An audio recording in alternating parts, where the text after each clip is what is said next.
Hello, in this video we will demonstrate how to create custom UI to upload any instance with the data to the simulation during the simulation itself. So we'll use custom script for that, but everything is simulation based. And here we see the model. So this is very simple model: A with value, B with value, C with value, and then the simulation context, which has the logic to load the UI, which will allow you to choose the instance. We have those instances with different values, as you can see for A, right, with parts, B and C parts. And then here we have the workflow. So here we have the script here. This is the Groovy script, which, see here, Groovy script, which shows the instance selection.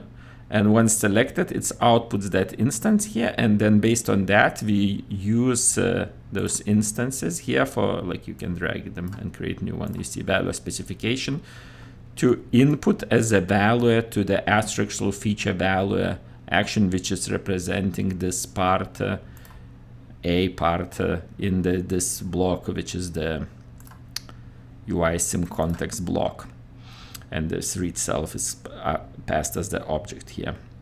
Now this UI is actually, the script is searching for instances in the model, only top level instances, not internal instances that all, for example, structure would be visible in UI. And also it allows you to pick and pass output results. So once we run the simulation here, you see, this is with animation, so it slows down, right? Like you see now I can choose which instance. So for example, instance A, so this one. So it checks the token and then inputs the instance, and you see here this instance is added with all the with all the values, right? 333. So it was instance A1, instance A1. You see this is that instance with all the data. Okay, we can stop it, run again, just example. Pick A, different path, loads data.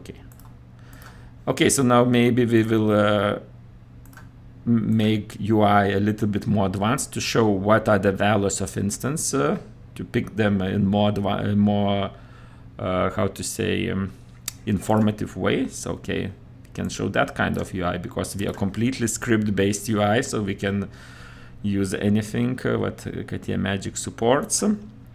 So here we have all the data. So you see A1, A2, and then select A2, load it with all the data. Let's see, 4, 3, 1, 2, 3.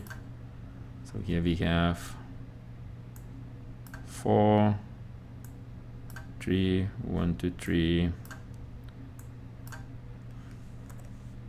All of that correctly loaded. Okay, sample is available in community as always.